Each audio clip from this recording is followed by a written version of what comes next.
Hello everyone, welcome to the channel Sunny science centre easy concept. आज आप लोग को मैं बायोलॉजी का chapter second control and coordination बताने जा रहा हूं। देखिए, कंट्रोल एंड कोऑर्डिनेशन, सबसे पहली बात मैं आपको ये बताना चाहूंगा कि आप लोग अनुभव किए होंगे कि जब आप बाहर प्रकाश से अंधेरे रूम में प्रवेश करते हैं तो कुछ समय के लिए कुछ दिखाई देना बंद हो जाता है ना। अगर यू कम है ना from outside, from bright light to the dim light या in the dark room, then it is difficult to visualise the things. किसी चीज को मतलब कि देख नहीं पाते कुछ समय के लिए। बाकी कुछ समय के बाद हम लोग को फिर पुनः सब चीज दिखाई देने लगता है।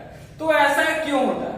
दूसरी बात, अगर आप किसी गर्म प्लेट को अचानक टच करते हो फिर तुरंत भर में हाथ हटा लेते हैं, तो एक जो हो रहा है वो कैसे होता है, इसी के रिगार्डिंग आज बात करेंगे कंट्रोल एंड कोऑर्डिनेशन में। तो वीडियो के साथ बने रहिए, बहुत ही इंटरेस्टिंग चैप्टर है और एक इंट्रोडक्शन पार्ट है कंट्रोल कोऑर्डिनेशन का। ठीक है, तो सबसे पहली बात, इसमें जो सिलेबस है वो है आपका मूवमेंट इन प्लांट्स। ये आपका दो तरह से देखेंगे आप, एक में देखेंगे ट्रॉपिक मूवमेंट और दूसरा देखेंगे आप नेस्टिक मूवमेंट। ठीक है ना। तो ये दो प्रकार के मूवमेंट होते हैं प्लांट में। जैसे कि आप बात कर सकते हैं किसी के रिस्पॉन्स में जवाब देना, और एक डायरेक्शन उसमें फिक्स रहेगा, एक नॉन डायरेक्शन होता है। तो ट्रॉपिक मूवमेंट जो होगा वो डायरेक्शनल मूवमेंट होता है, और नेस्टिक जो होता है वो नॉन डायरेक्शनल होता है, इंडिपेंडेंट होता है। ठीक है, उसके बाद हम डिस्कस करेंगे डिफरेंट प्लांट हार्मोन के बारे में, जैसे कि वो चार है: auxin, gibberellin, cytokinin, abscisic acid. उसी प्रकार से control coordination in animals, nervous system, voluntary and involuntary action, reflex action, chemical coordination and animals hormone. तो ये सारा चीज क्या है, कॉन्सेप्ट है रिगार्डिंग, है ना, मतलब सिलेबस।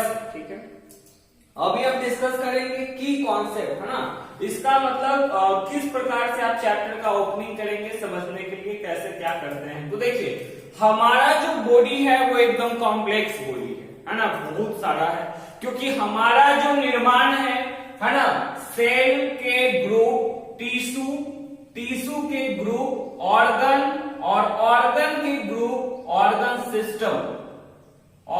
सिस्टम एंड तब जाके ह्यूमन बॉडी का डेवलपमेंट होना है।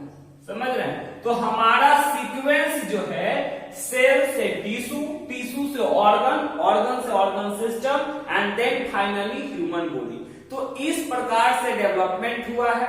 ठीक है, इन दैट केस, ठीक है, फिर क्या होता है, धीरे धीरे जाकर के ये बॉडी डेवलप हुआ। उसके बाद इसमें एक कॉन्सेप्ट जानना है कि किस प्रकार से ओवरऑल डेवलपमेंट हुआ, किसी भी सिचुएशन को हैंडल करते हैं हम लोग। अचानक किसी बात को लेकर के गुस्सा होना, फिर नॉर्मलाइजेशन करके, सोच करके, विचार करके, फिर एकदम ठंडा हो जाना, है ना, चलो अरे है ना हम ही गलत है, ऐसा कुछ होता है, सीक्वेंस माइंड में होता है। क्यों होता है? किसी चीज को देखे एकदम मन में दम होता है, क्या है, I should also buy, है ना, some that thing, but after some time हम लोग सोचते हैं रहने देते, let it, छोड़ देते हैं चीज को। तो ये जो कंट्रोल कोऑर्डिनेशन होता है किस प्रकार से होता है, आइए उसके बारे में चर्चा करते हैं। तो सबसे पहली बात आप समझेंगे कि कंट्रोल एंड कोऑर्डिनेशन है क्या। तो देखिए, working of various body part for appropriate reaction of A stimulus is called control and coordination. Control and coordination क्या हो गया, तो किसी भी स्टिमुलस के प्रति आप रिस्पॉन्ड करते हो, प्रोक्रिएट करते हो, मतलब उसका रिस्पॉन्ड करते हो, जवाब देते हो, उसको कहते हैं कंट्रोल एंड कोऑर्डिनेशन। तो मन में क्वेश्चन आता है कि कंट्रोल एंड कोऑर्डिनेशन जरूरी क्यों है? The control and coordination are necessary to take right decision at right time. सही समय पे सही निर्णय लेने के लिए क्या होता है, कंट्रोल कोऑर्डिनेशन जरूरी है। ठीक है, अगर सपोज दैट आपका एग्जाम आ रहा है, ठीक है, माइंड उस समय कंट्रोल में नहीं है ना, आप किसी और चीज के बारे में सोच रहे हैं, लेकिन फिर भी अचानक आपके माइंड में एकदम एक अजीब सा मतलब आपको शरीर में एक हार्मोन निकलेगा, फिर क्या करेगा, नहीं कन्विंस करेगा, आप किसी तरह से कन्विंस करोगे कि नहीं पढ़ना चाहिए। तो वो कंट्रोल एंड कोऑर्डिनेशन जो होता है वो इसीलिए होता है ताकि हम सही समय पे सही डिसीजन ले सके। अगर सही टाइम पे सही डिसीजन नहीं लेंगे तो वो कंट्रोल कोऑर्डिनेशन मेंटेन नहीं हो, और क्या है ना। यही तो डिफरेंट है मैड पीपल एंड ना एक नॉर्मल पीपल में। ठीक है, वो क्या है, राइट डिसीजन नहीं ले पाता है, है ना। अभी क्या ठंडा के मौसम आएगा, है ना, आप चलेंगे एकदम ऐसे ही पूरा एकदम से शो ऑफ में, तो होगा वो कंट्रोल कोऑर्डिनेशन के अंतर्गत भी नहीं आए, क्योंकि आप स्टिमुलस के प्रति रिस्पॉन्ड नहीं कर रहे हो। स्टिमुलस क्या है एनवायरमेंट में, कोल्ड वेदर, है ना, विंटर सीजन, और आप बिहेव कैसा कर रहे हैं, समर वाला ड्रेस पहन करके, ठीक है। तो this is not respond towards the stimulus, ठीक है। तो देख रहे हैं कंट्रोल कोऑर्डिनेशन क्या है, working of various body part for appropriate reaction to a stimulus, किसी भी स्टिमुलस के प्रति जो रिस्पॉन्ड हो गया वो कंट्रोल कोऑर्डिनेशन कहलाता है। आइए जरूरी क्या है, क्यों जरूरी है, तो to take right decision, to take right decision at right time, सही समय पर सही निर्णय लेने के लिए कंट्रोल कोऑर्डिनेशन जरूरी है। अब बात आती है कि स्टिमुलस है क्या, ठीक है। तब वातावरण में कोई भी परिवर्तन जिसके प्रति आप रिस्पॉन्ड करते हो उसको हम स्टिमुलस कहते हैं। देख रहे हैं, change in the environment towards which an organism respond, ठीक है। किसी भी चीज में जो मतलब वातावरण में कोई भी चेंज परिवर्तन आया और उसके प्रति ऑर्गेनिज्म रिस्पॉन्ड किया, उसको हम कहते हैं स्टिमुलस। जैसे सपोज डेट हम बात करते हैं, अभी आपको एग्जांपल दिया कि मान लीजिए आप अभी मतलब कि समर सीजन, ठीक है, और आप क्या करोगे, विंटर वाला ड्रेस पहन लोगे ना, फिर आप स्वेटर ये सब डाल लेंगे, जैकेट वगैरह डाल लेंगे, तो क्या वो मतलब रिस्पॉन्ड कर रहे हैं वो इन्वायरमेंट, नहीं। तो वो क्या हो गया कि आप वातावरण में जो परिवर्तन हो रहा है उसके प्रति आप रिस्पॉन्ड करें।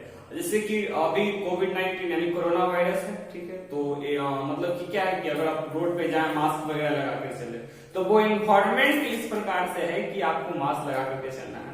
If you are not doing, तो आपका स्टिमुलस के प्रति आप रिस्पॉन्ड नहीं दे रहे। तो किसी भी वातावरण में जो परिवर्तन हुआ, मतलब कि वातावरण में कोई भी परिवर्तन जिसके प्रति एन ऑर्गेनिज्म रिस्पॉन्ड करता है उसको हम स्टिमुलस कहते हैं, ठीक है। तो देखिए, change in the environment toward which an organism respond is called stimulus. वातावरण में कोई भी परिवर्तन जिसके प्रति ऑर्गेनिज्म रिस्पॉन्ड करता है उसको हम स्टिमुलस कहते हैं।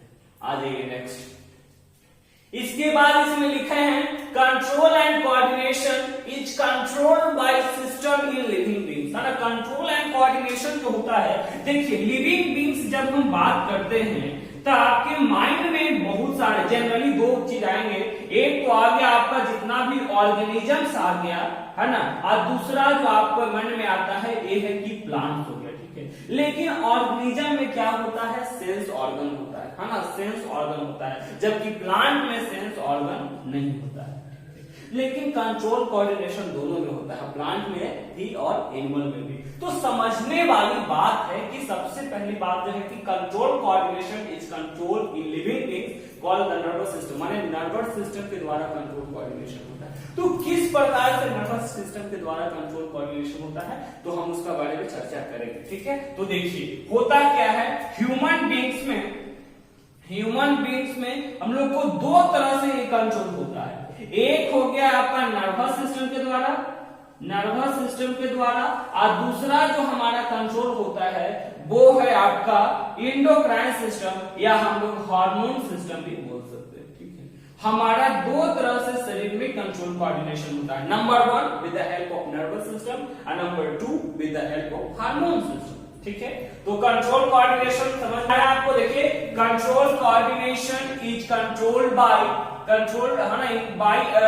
System in the living beings called nervous system. और ये जो नर्वस सिस्टम है न्यूरॉन सेल से बना होता है, ठीक है ना, न्यूरॉन सेल्स कंबाइन होता है, और इसमें 3 पार्ट मेन होता है जिसका नाम है एक्सॉन, डेंड्राइट्स, एक आता है जाकर के सेल बॉडी, है ना। Axon, dendrite and cell body, ये क्या होता है, इसका डिफरेंट पार्ट हो गया, और ये क्या करता है, हेल्प करता है, मतलब किसी भी मतलब एक जगह से दूसरे जगह सिग्नल को ट्रांसमिट करता है। तो यहाँ पे आप देखिए स्टिमुलस, यहाँ पे एक एग्जांपल लेकर के चल रहे हैं। मान लीजिए कि स्टिमुलस है हीट, है ना, यहाँ पे कोई गर्म प्लेट रखा हुआ है, आप एक्सीडेंटली उसको छूते हो, ठीक है ना। जैसे ही आप इसको छूते हो, ठीक है, तो उसके बाद क्या होता है, आप तुरंत वर्ड में सबसे पहली बात होती है हॉट प्लेट है, ठीक है, तो हम ऐसे टच किए, तो जैसे ही टच करते हैं तो ये जो मेरा स्किन है ये क्या करेगा, मतलब कि इसके रिस्पॉन्स में रिसेप्टर, यानी कि यहाँ पे क्या अंग है जो स्किन हुआ वही देखिए रिसेप्टर ऑर्गन रिसीव किया सिग्नल को, तो जब सिग्नल को रिसीव करेगा तो यहाँ से क्या होता है ना कि ये जो सेल्स है, नर्व सेल्स होंगे यहाँ पे बिल्कुल पूरे शरीर में फैले हुए, तो ये जो सेंसरी न्यूरॉन यहाँ पे होता है, और ये सेंसरी न्यूरॉन क्या करता है, सिग्नल को ब्रेन के पास यानी स्पाइनल कोर्ड के जरिए ब्रेन के पास पहुंचा है, और वहां से ब्रेन क्या करेगा, फिर इफेक्टर ऑर्गन माने जो प्रभावशाली अंग जो है ना, जैसे कि मसल्स हो गए, जैसे कि हाथ हो गए, मसल्स, ठीक है, तो ये क्या करेंगे, हम बैक हाथ को खींचेंगे, तो ये हो गया आपका रिस्पॉन्स। रिस्पॉन्स क्या किया, विथड्रॉवल ऑफ हैंड, आप हाथ को हटा लिए। तो ये जो है आपके बारे में बता रहा है कि किस प्रकार से हम किसी भी स्टिमुलस को रिस्पॉन्स करते हैं, ठीक है। तो स्टिमुलस यहाँ पे देख रहे हैं कि हीट है ना, रिसेप्टर स्किन जो हो गया आपको वो क्या कर रहा है, रिसीव कर रहा है सिग्नल को, ठीक है, और ये हो गया स्पाइनल कोर्ड, ब्रेन के पास आया सिग्नल, और फिर इफेक्टर ऑर्गन के द्वारा हम लोग रिस्पॉन्स दिए। फिर आ रही है control and coordination occurs in plant with the help of hormone. Plant में जो कंट्रोल कोऑर्डिनेशन होता है वो हार्मोन के द्वारा होता है, क्योंकि उसमें सेंस ऑर्गन नहीं होते हैं, जैसे कि आंख, कान, नाक, मुंह, ऐसा तो होता नहीं। तो यहाँ जो रिस्पॉन्स जो होता है वो किस प्रकार से दिया जाता है, तब कंट्रोल कोऑर्डिनेशन जो होता है प्लांट में वो हार्मोन के जरिए। प्लांट में 4 हार्मोन होते हैं, ऑक्सिन, जिबरेलिन, साइटोकिनिन और एब्सिसिक एसिड। आगे वाले लेक्चर में हम लोग इसके बारे में डिस्कस करेंगे। इसके बाद है हार्मोन, आखिर है क्या? The hormone are the chemical substance which is released by different gland. Chemical substance है जो अलग अलग ग्लैंड से रिलीज होते हैं। तो देख लिए हम लोग किस प्रकार से, एक था आपका introduction about control and coordination, control coordination chapter का इंट्रोडक्शन। अगले पार्ट में हम लोग डिस्कस करेंगे कंप्लीट प्रोसेस और या किस प्रकार से कंट्रोल कोऑर्डिनेशन होता है प्लांट में। Thank you.